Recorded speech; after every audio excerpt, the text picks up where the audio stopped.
Coming up on Stories from Grandpa Sam. Jomo Kenyatta subsidized education. He knew, and he spoke about it, having lived in Britain. So, but everybody would put their own 3 stones and cook for themselves. For some Every school, student. for some school, they used to eat shared groups. That's why you find Mudurwa. Mudurwa Estate, Railway Estate, is based on the Southern African one. The mining camps, the bachelor camps. Mudurwa was only meant for men. I'm sure there's no M-Pesa then. There was no M-Pesa. That's another very interesting time. 64, 65. You could get a job with the standard Get eight. the standard 8. And the job, an office job. An office job, the Karanis. You work for 3 years before you come home. It came from the colonial period. Do you think that was meant to alienate the so-called educated from the other, You are being a trainer to be British, to be a British to be like a British. subject?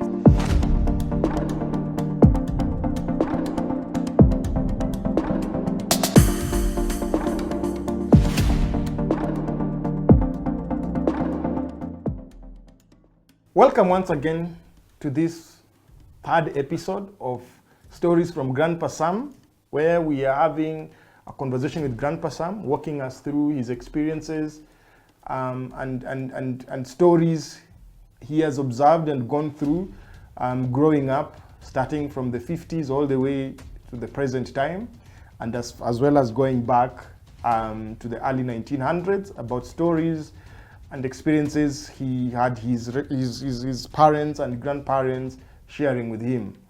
In this 3rd episode, we will be delving and discussing a little bit about his childhood in the early 50s and 60s and trying to understand what to be a child in those times was like. So welcome, Grandpa Sam. Look forward to another engagement session. Thank you very much. Most welcome. Yes. All right. In this 3rd episode, we would like to discuss a little bit about your childhood and growing up in the 50s and 60s and what it was like to be a child. I'm just going to start you off and asking you, I'm sure the starting of the 50s and 60s in schooling, there was a lot of interplay between the traditional and cultural and nuancing, as well as the onslaught of colonial rule, as well as the impact and effect of missionary, Christian missionary. Yes. So how was that playing along and juggling all these 3 things as a child, as you observed? Yes. Thank you very much, Oscar, again. That time, it was actually, you can say it was an area of transition. And that time, it was definite that independence will come. There was a change of heart with the British. They knew something was coming, so they knew they had to do things a little differently. Education facilities now opened up. Now for kids who are just in traditional setting, looking after animals, helping your parents on the shambas, now they came a new dimension. This new dimension was now education. And education, the driving factors were, if the family was attached to they were converted to Christianity, the church would influence the children going to school. Or if you was a civil servant, the government wanted, as an example, the civil servants, they must indicate the children go to school, others it was considered disrepute to a civil servant. So to continue maintaining your job, the children must be going to school. So I've already talked about my experience, standard 1 up to 4, which was primary. Then now this stage, we moved to what they call intermediate, which was stage 2, level 2, standard 5 to standard 8. You went to an intermediate school after passing that, what was Common the exam called? entrance examination. Yeah. Then now you went to intermediate, which was from standard 5. You must have passed, which meant there were some kids who dropped at standard 4. But it could help them with their languages and so forth. But by the time I was coming, the situation was now changing, because the British knew by the time we were going to standard 5 that now they must prepare Kenya for.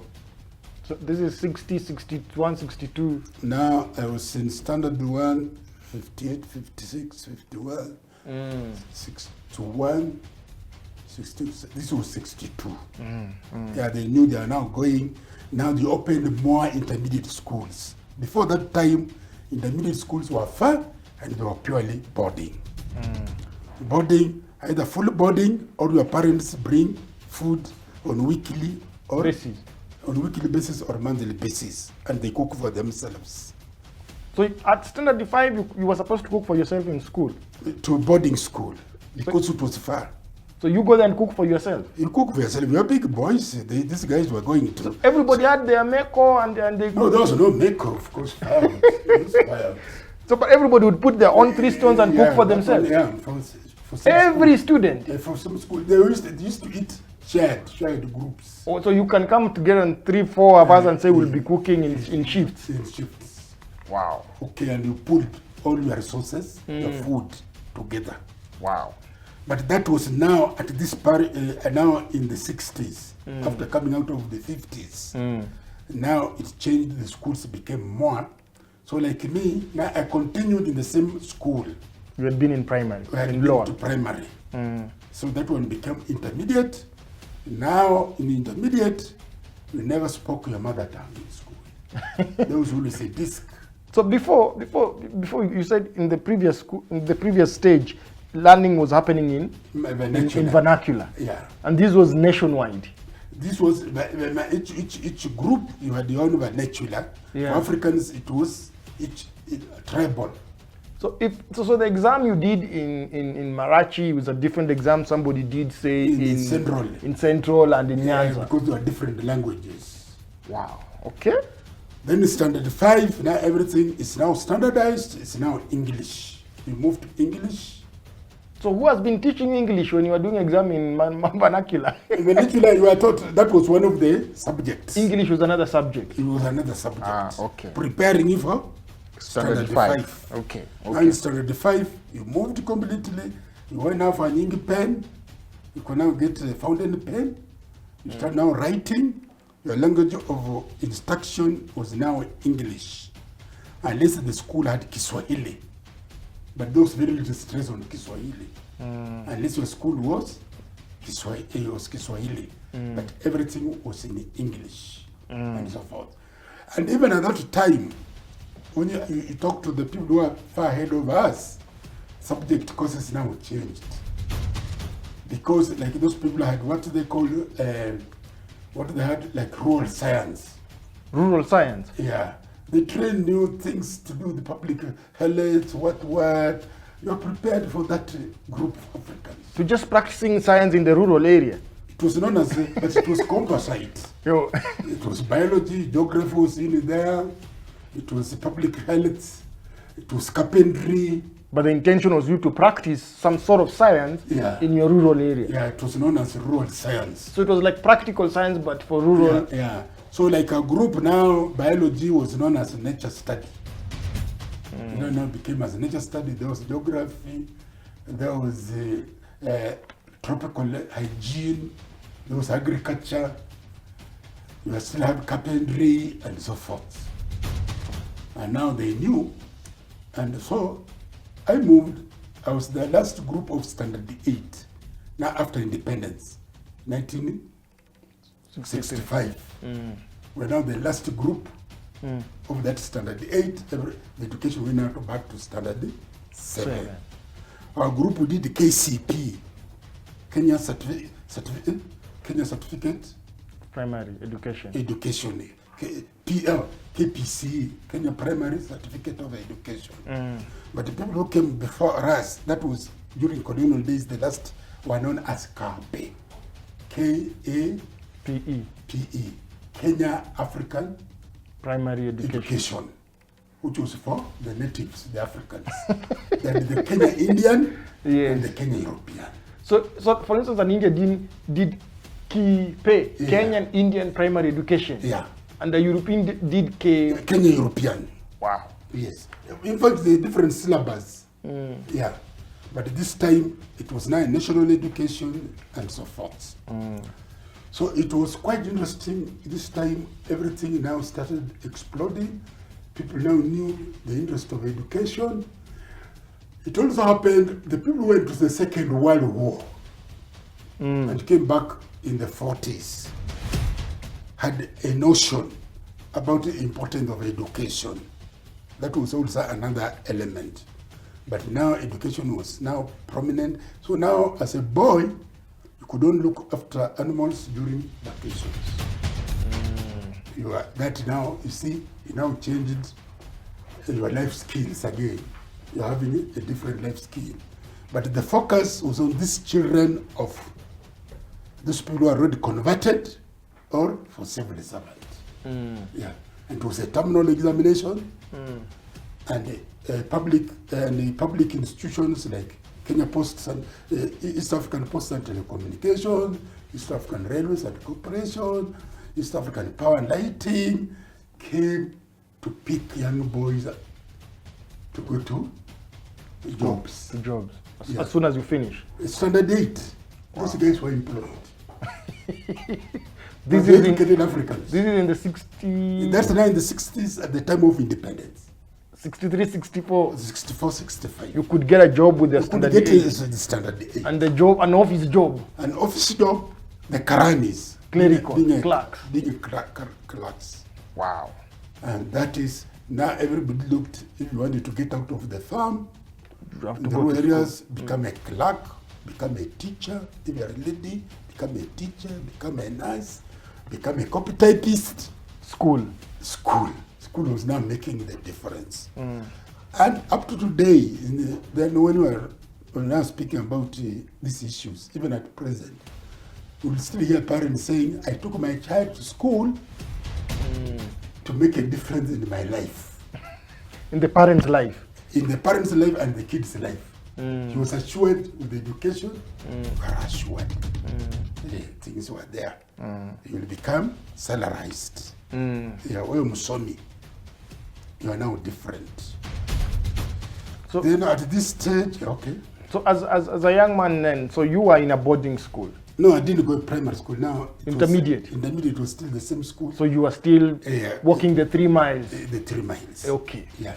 And now you talk about an interesting intersection between the missionaries now and the government now, as it were. So was this policy where still existing, like if you are this denomination of faith, you still went to your school? No, that's what happened in 1964, 65. Literally, Jomo Kenyatta nationalized education. And education went to The state. government. This is the time we used to hear now NAT, Kenya National Union of Teachers, came, now we started hearing about it. Yeah, the trade unionists, the first one was Kioni, if I'm right. And he was so powerful. The father of Karen Jeremiah Kiuni? Possibly, I don't know. Or some relation, okay. Yeah, he was the one, and now all the teachers were one employer. All the teachers, central government. Later they created Teacher Service Commission. So now with that policy meant you were no longer... Now everybody could go to any school. It loosened everything. So even the strict schools, they could no Yeah, longer... that's why, like, when I was now going a little, if I can jump a little ahead, that's why I went to a friend's school at Form 5. All right. At Form 5, I went to a friend's Kamsinga. So we'll get to that. Yes. So what you're saying now, as a young boy, as everybody young in that generation and that time, everybody was aspiring to go to school, and parents now are pushing people to go to school. Yeah. Was this the same for both boys and girls, or it was more just for boys? From where I spoke from, the boys was still more, they had, there was a bias towards boys. Parents knew the girl will be married to another family. Yeah. So they tend to invest in the boys. But there are unique families which educated everybody. They realized also an educated girl will also bring, it will be much better for an educated, she will even bring more dowry than a guy who was not going to school. Yes. But still now it was still the stress on the bias was on the boys. And that bias has continued up to today. That was the boy child was, education was focused on. You had mentioned earlier, as a child, as a young boy, you're still taking care of cattle, and all these things. So who was doing this now when the boys were being pushed into school life more and more? Now, even from my personal experience, Oscar, actually, I can tell you, my grandfather and my two uncles would remain at home because all my other uncles were in towns. It was really stress on them. And they always looked during the holidays with the boys to take over. To dump now the work on you. The cows, we take over from them. They were actually very stressed because in the weekends, there were sports. You travel from school to go for sports to another school on Saturday. Then on Sundays, you go to church. And there were says Was stressed. So it was those little different homes who could see what that vision instead of the children just keeping going to watch over. Yes. Interesting. Now, as you move through the primary education, and then life starts to happen. People are moving more to the rural area, to urban centers to get more jobs. Do you start to see the village or the rural area starting to remain empty, or lifestyles changing? Yeah. Now this time it was the able-bodied. That what became now a big issue for the girls. It came a little later, but for the boys, the young men, those ones who are young, even if they are not educated, they are migrating either for paid employment. For the educated one, definitely they moved out unless they were teachers. Yeah, they simply moved out. And the rural areas, there was of course that reverse transfer payments. You are in town, you keep on sending money to your family, especially if your wife and children remain in the village. You still send back money. So how is that money being sent? I'm sure there's no M-Pesa then. There was no M-Pesa. That's another very interesting time. Yeah. It was transferred back to the rural areas in two ways. One, and now I can speak of my father. When he came, and the time he was in Kitale, the time he was in Nairobi, when he came, he had like 50 letters. Everybody knew he was going home on leave. They brought all their letters with the money, and they were trust. That money could be 5 shillings, 10 shillings, 20 shillings. In the envelope. In the envelopes and the envelopes. When he comes, he gets onto a bicycle for 1 week. He distributes all that. All the households. All the households he has been informed, and that was, they never missed on that. Even by the time I was finishing university in the middle 70s, I still had that trend. People knew when I was going, everybody expected the uniform. They give you letters. The community, how did you just come without? You're a very bad person. They expected it. And when you are coming back, you carry reverse. So that's how communication between rural and urban starts to pick up. Started to pick up. And then the other one was post office. Post office had money envelopes. And you went to the post office, you asked for that envelope, you paid a little premium, you put in your money, you gave it to the post office. Or even drop it in the post box. Post box. It was a box.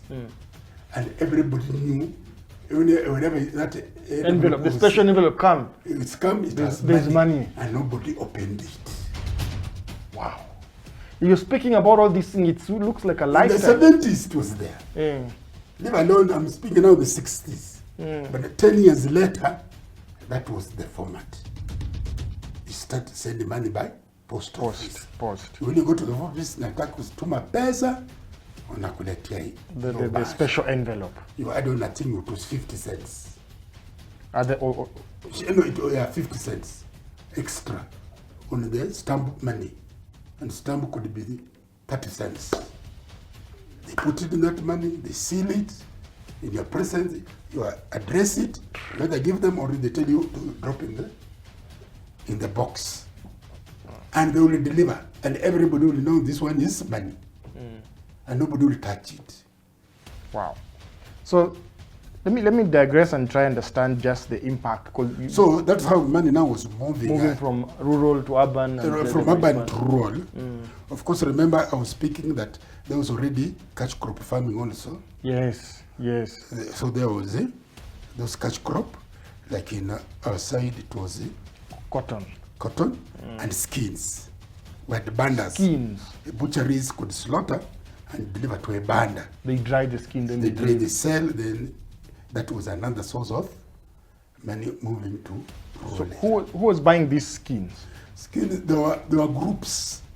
There were group traders who had the banders. You take a raw skin, he prepares it, he airs it in a special way, then they will collect from the merchants from bigger towns. Yes. Now, let's take to around the 60s, the independence, the interconnection between barter trading and money. I'm very curious. Was money bringing any positive? I'm sure it brought a lot of positive influence in the rural area, but it also came with a lot of, now I can imagine, things like risks, security, people knowing you have money, Yes. and starting to come to your homestead. Were there such happenings? You see, at that time, there was the risks were always there. But people in the community, in the village, knew each other. So the risks were not so big. But with the time, things have now changed. Now, when you get money, you must hide that you have not received any money from your son or your daughter. Because the guys will arrive in the evening to take it. But during those days, the big thing was stealing cattle. It had value. Actual cattle? Yeah, actually cattle, it had value. And that's why when I went to Turkana, let me go ahead a little. When I went to Turkana in 1979, Turkana was not interested in stealing your shirt. But your cow or your goat or your donkey, you'll steal it. Yeah. Yes. So in the 50s and so forth, stealing money was not a big deal. It was the product, in this case, cattle. Cattle.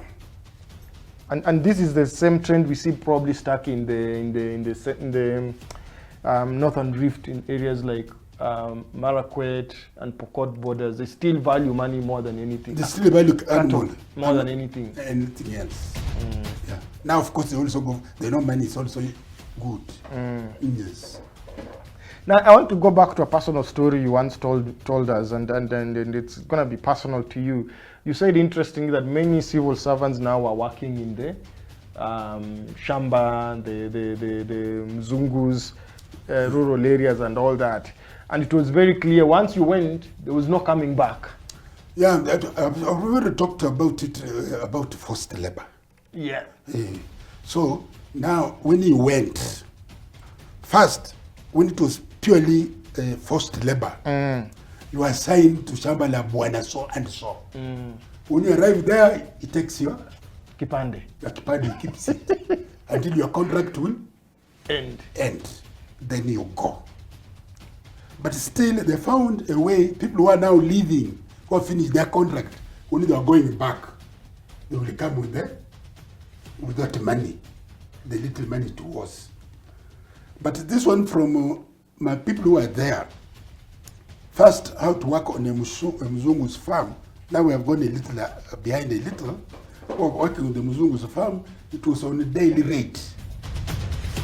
Paid daily?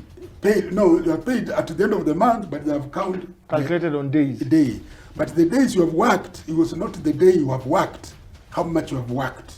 For example, if you are to weed a shamba, there was what they call mraba. They have measured for this mraba, which you must finish on that day.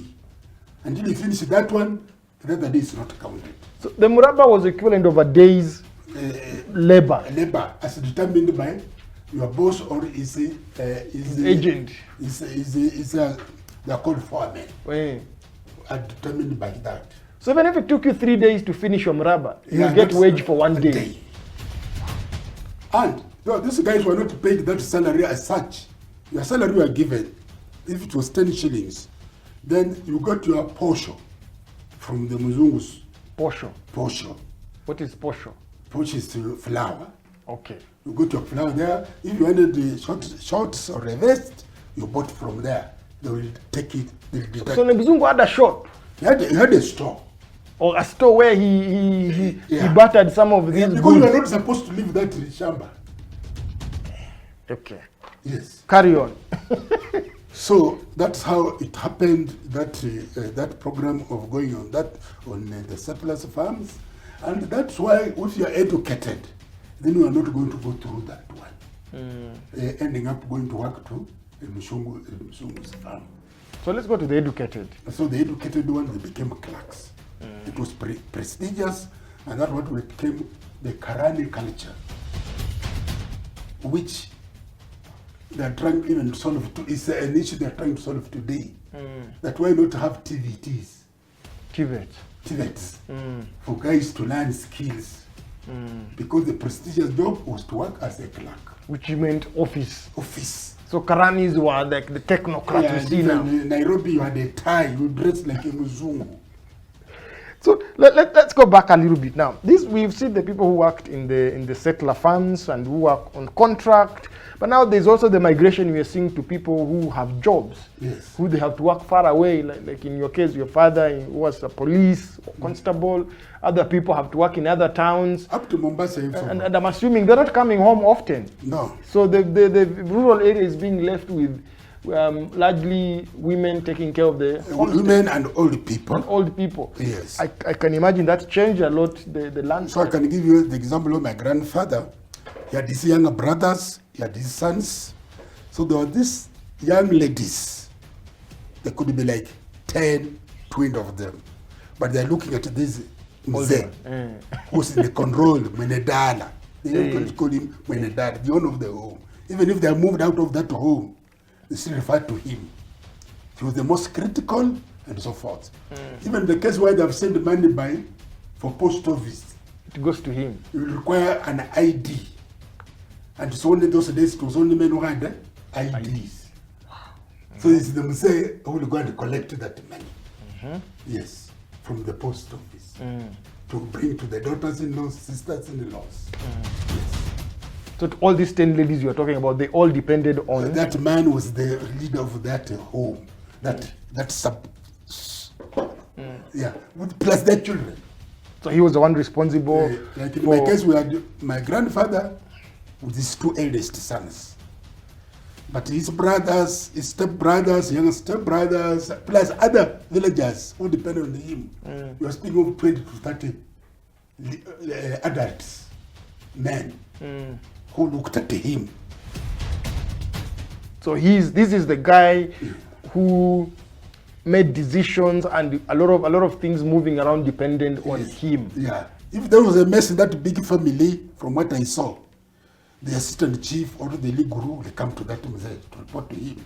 Your big family have messed up. Wow. The animals have fed on other people's shambas. Crops. Yeah, so it's him to fix it or pay. You know, it's from him they start.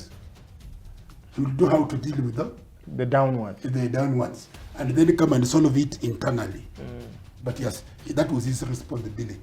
So we are looking at the 60s and the independence coming, and people are traveling to Nairobi, to other cities for work. And they're not coming back. They're spending substantial time, 3 months, 6 months before they come home. Yeah, they now came to here. Civil servants it was 3 years before he comes home. 3 years. 3 years. You work for 3 years before you come home. It came from the colonial period. When the Muzungu came from Europe, he had to work for 3 months, for 3 years. The Mzungu. Yeah.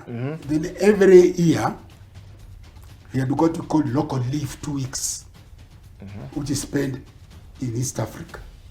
Then he was given a leave of, after 3 years, 6 months in Europe. For the Africans, he was still given 14 days. And it was difficult, these 14 days, to travel for some people and back. If you are in a Moyale, the 2 weeks cannot even enable you to reach home. Let alone going and coming back.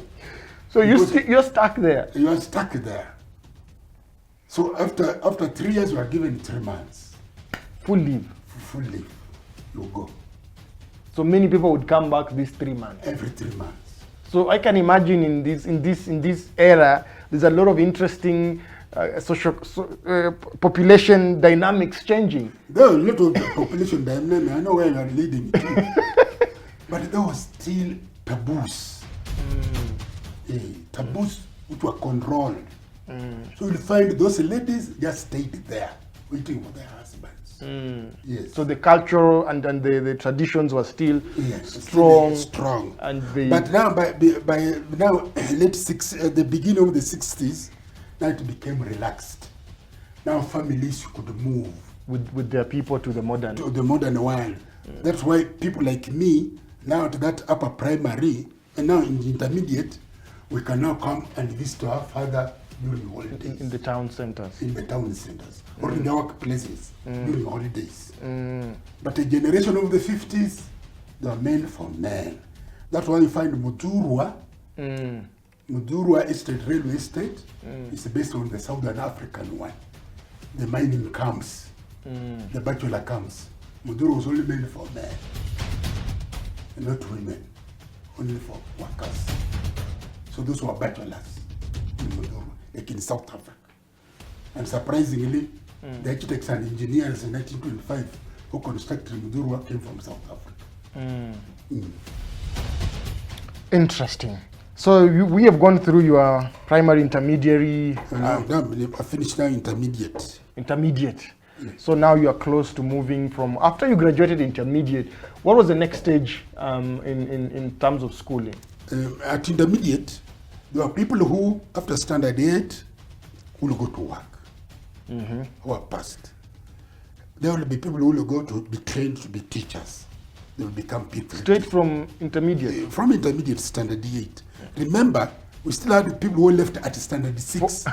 At 4 as well? Even 4. But standard 6 to be P4 teachers. P4 teachers? P4.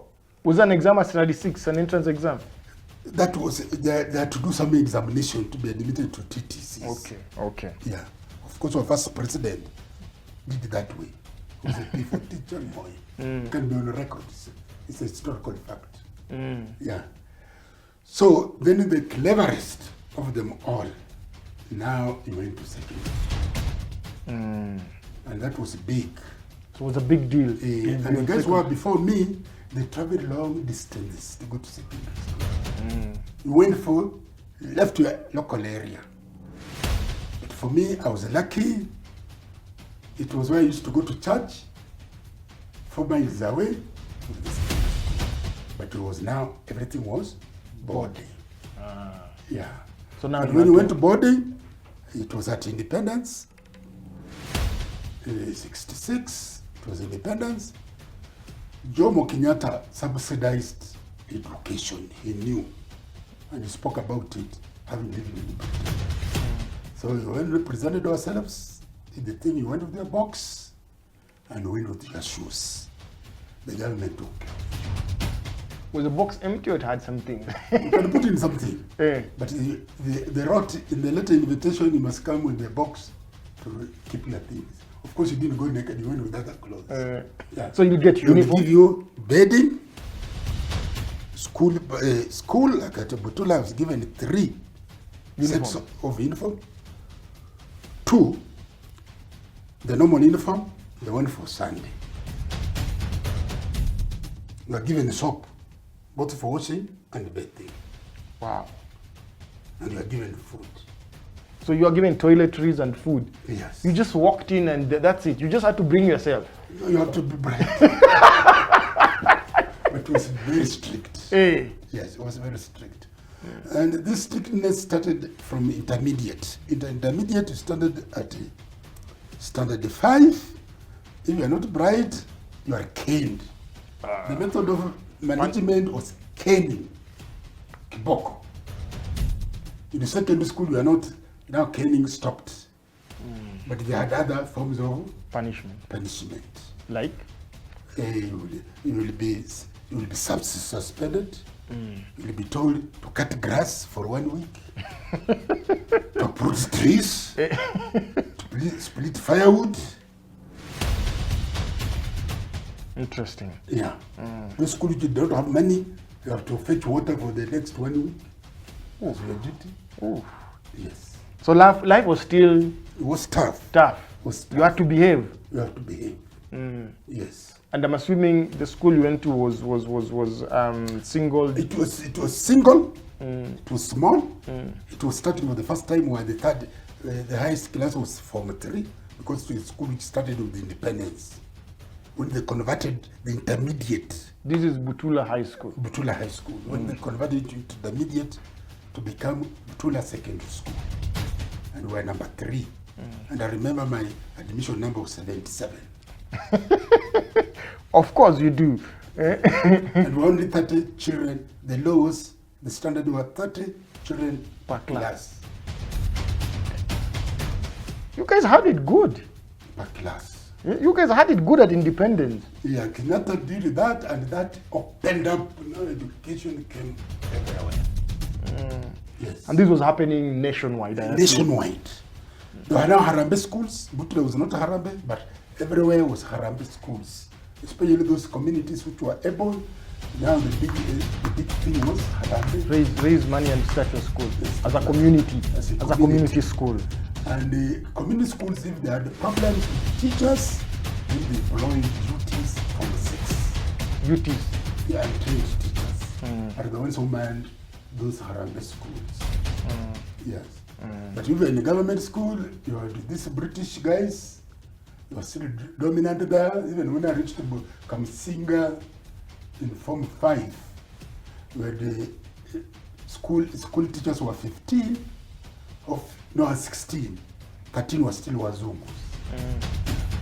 So as we wind up this third episode, Grandpa Sam, this bit up to now, I think up to now, by the time you're entering Form 1, what is the memory that is acting in your mind that you remember either nostalgically or just remember like, oh? For me, my best time was secondary school. At the primary school, I was also doing well. I was not a stressed kid. I was very bright. And that one gave me advantage. And I really enjoyed those two. I was not caned as much because I was always clever. Yeah, that made a difference. But other children who were not bright were always stressed. That one I see. Because the punishment was severe. Caned. That's why even when by Form 1, I was the bellboy. Prefect. The prefect. I went it for 3.5 years. Even they found it an advantage not to promote me to be another prefect.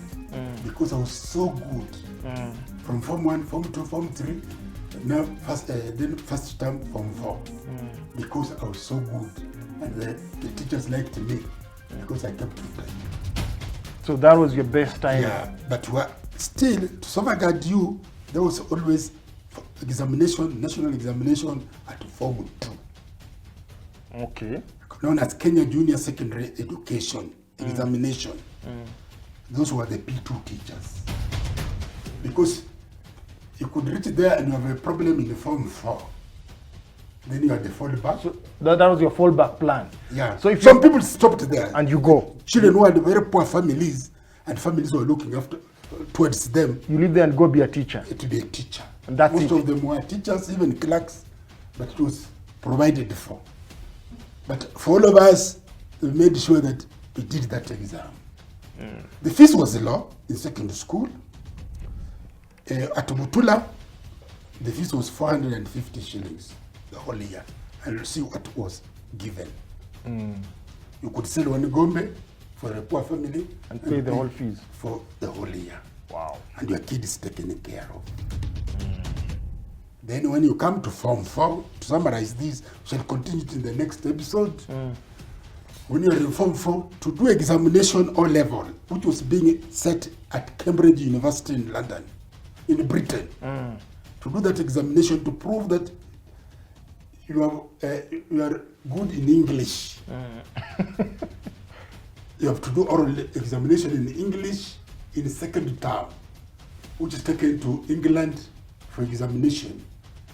If it comes that you are not bright in English, you won't sit for the exam. And then you have your KJ sit for that P2 teacher. Yeah. follow on. So you must have passed the English first Oral English. before you could actually sit for your exam. Examinations. By that time when you come, the results have come out. So you are not going to sit for exam. And you don't speak English. It was an oral examination, they're recording. A recorder. A recorder is there because it's going to take into England. And you could not speak the funny English people are speaking this, they should fail. Because that Muzungu is there is looking for The proper English. Queen's English. The Queen's English.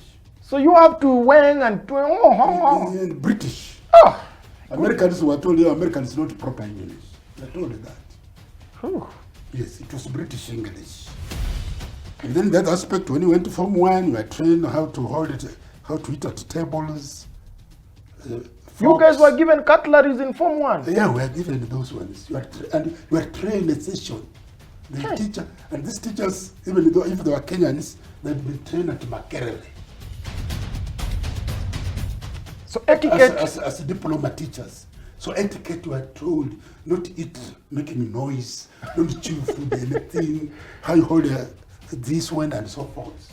So as I close this, Which is not there today. so let me close as I close this. Do you think that was meant to alienate the so-called educated from the other, You are being trained to be British, to be a British to be like a British, subject, to continue the that- British rule? the British. And we still see it That was today. soft. That was Soft power. Soft power. And it's still happening today. That was soft power for us. And you see it's here with us still now. Yeah. So the How you British, polish your shoes, how you dress everybody. You are reaching from 1 to from 4. Remember now it was becoming mass education. But before the other time, from 1 up to from 4 was elite. But trained guys. now I'll let you close this episode by drawing me parallelism between that elitism mindset at that time and how you've seen it in these modern times, in these very recent times in the country, whether that still exists. No, it doesn't, because now it's a mass education. Not in the education sector, but generally in our country and in our cultures. We have the people who go to school, the elite, and all those. You are trained to be elite. You are trained to look down on what was African. It came out what was African. And if you come from the missionary system, it was reinforcing. The two of them were reinforcing each other. So the person who came out was totally A different person. a different person. A different person. So by the time you're finishing your Form 4, From 4, you and you know your job is going, you are going to be an officer, a leader, a DO. Then you only moved to Form 5 and 6 was which will come later. you are a changed person. Because Form 5 and Form 6 was only training you to go to university. So in the 12 years you spent in education, in the British education, in the And those were missionary- the educated people. Form 4s were the educated people. Yeah. Yeah. So you went in, this village boy, this person from the rural area, by the time you are finishing it, you are You are speaking British English. British. English. Obesoma. Yes. And the mark of Kusoma is you are speaking British English, Yeah, British with English. British mannerism, Yeah. with British things, clothes, and all that. Yeah. Ladies and gentlemen, that will end our 3rd episode for Stories from Grandpa. Make sure to tune in next week for more exciting and intriguing stories from none other than Grandpa Sam. Thank you very much, Grandpa Sam, and look forward to hosting you Thank next you. time again. Yeah, we shall do that next week. This episode was brought to you by Power IT, powering your business through cloud technology. Special shout out to Black Sanduku Africa and Photomagic Studios for the production of this episode.